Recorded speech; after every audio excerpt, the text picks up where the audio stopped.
سوات کې د واورې او باران کېدو نه پس په یخنۍ کې زیاتوالی راغلی دی او د یخ موسم شروع کېدو سره خلک ګرم خوراکونو له د کورونو نه بهر رسټورنټو ته راوځي. د اتوار او د بل په ورځ د سوات په چتو سیمو کې د ډېرې واورې ورېدو او میداني سیمو کې د باران له کبله موسم ډېر یخ شوی دی او د سوات سرخان منګورې د سیند په غاړه بایپاس یا فوډ سټریټ چې پکې یو شمېر رسټورنټ دي پکې ډېره ګڼه ګوڼه وي او خاص کر د ماښام نه پس دې رسټورنټو کې ډېره ګڼه وي. یو رسټورنټ کې د پخلي کارکوونکی رب نواز ډیوه ته وایي او چې دلته چې بارانونه شروع شي نو هغې سره واورې کېږي، د بار نه میلمانه راځي، هغې سره چې کوم دی د مایانو خوراک ډېر زیات شي او سیل یې ډېر زیات شي. یاره اندازتاً دغه من یو نیم من 2 منه پورې بیا وځي زیات کر، خو چې کوم دی نو لکه ګراس ماشیر چلیږي. خو د دې منګورې سوات چې کوم دی ټروټ مایې ډېر مشهور دی، د بار میلمانه چې راشي نو زیات کر ټروټ مایې خوري. دې رسټورنټو کې باربیکیو، ګریل فش یا پکوله پخېدونکې مهې خلک زیات خوښوي.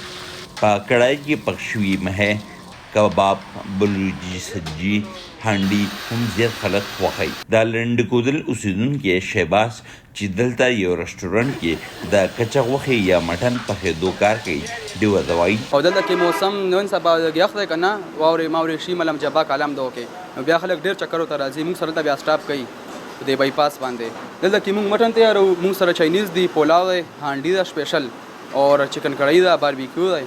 دا خوراکونه موږ سره مایان دي، ټراوټ، فنګر، ماشیر، دا ګریل کې فرای کې را سره شته دی. د رسټورنټو کې زیات خلک د ګډ غوښه په کړایي یا باربیکیو کې هم زیاته خوښوي. خوراک له راغلي نان وایي چې یخ موسم کې د ګرم خوراکونو خوړو سره وجود ګرم وي. د خوراک له راغلی طلحه کرم وایي یخني شي هلته کې زمونږ د وجود چې کوم ټمپریچر دی نو هغه برقرار ساتل پکار دي.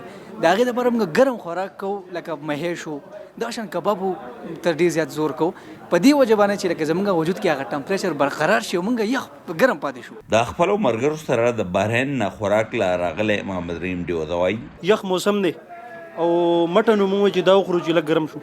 وجه دا ده چې یخني ډېره وي نو میان خلک ډېر خوښوي او بیا خاص کر مټن کړی وغیره دا خلک ډېر خوښوي، دا لږ ګرم وي نو دې سره دی چې یاره د انسان ته یو قسم هیټ او پاور میلاو شي. د ګرم خوراکونو نه پس خلک دلته د مټکا چای، کشمیري چای، زعفراني چای او کاوا هم څښي او د دې خوراکونو نه خوندونه اخلي. سوات ته چکر له راغلي زیات سیلانیان هم د خوراک دپاره دې ځای ته راځي او دلته په یخ موسم کې ګرم ګرم خوراکونه کوي.